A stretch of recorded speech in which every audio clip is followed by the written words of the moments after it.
In this week's Surf News Roundup, we used saved 4 times.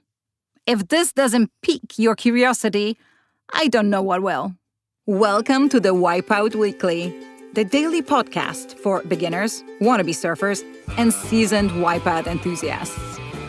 No hype, no filler, just the highs, lows, and honest truth about learning to surf and finding your place in surf culture. I'm your host, Suze Wilson. Let's go out.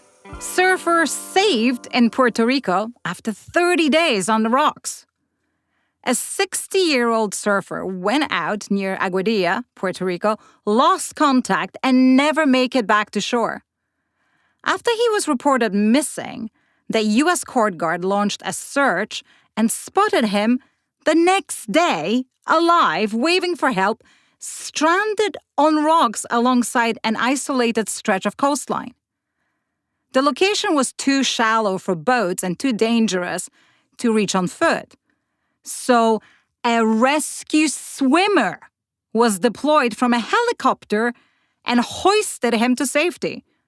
He was responsive, but dehydrated and exhausted. 30 hours on offshore rocks is a lot. Coast Guard reminder, the boring but important part. Have a plan, tell someone where you're going, and bring the right safety gear. This could have gone very differently.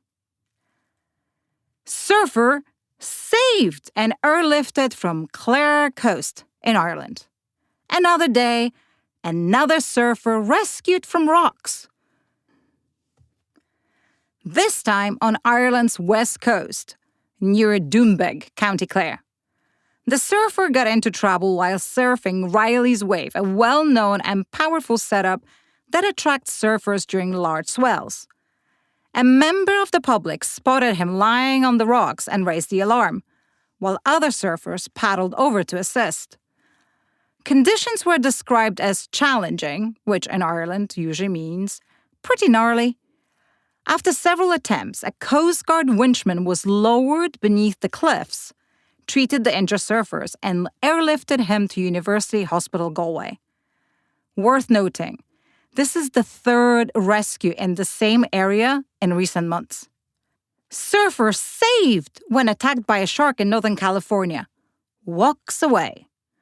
A surfer was attacked by a shark near Gualala, about 50 miles north of Bodega Bay, and somehow avoided major injuries. He was about 150 feet from shore when the shark bit his board, leaving bite marks and destroying it. Friends helped him to get back to shore. Paramedics checked him out, and remarkably, he didn't need to be taken to hospital. Wildlife officials are collecting DNA samples to identify the species, though great whites are responsible for the majority of documented shark encounters along the California coast. Experts say increased shark activity may be linked to growing seal and sea lion populations. Terrifying? Yes. Also a reminder that sometimes the ocean lets you off easy. Surfers saved from the ocean by surfing not in the ocean. And finally, surfers saved from surfing in the ocean entirely. Southern Utah is getting another wave pool. Zion Shores plans to open a luxury surf lagoon in Washington County, promising perfectly predictable waves in the middle of the desert. The catch? Water. Loads of questions about water. The project plans to use brackish groundwater, not drinkable without serious treatment, requiring a 10 million purification system.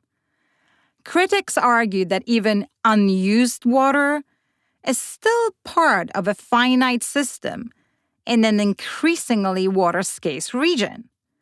Supporters say it's private water, legally acquired, and used for recreation. The city can stop the project, but it has limited water use, reduced lagoon size, and barred access to municipal drinking water. Whether this is the future of surfing, a necessary compromise, or a step too far, depends on who you ask. And that's all for today. Check out the Wi-Fi Weekly for our free newsletter, more stories and ways to connect with us. Thanks for listening. See you tomorrow for more of the Wi-Fi Weekly.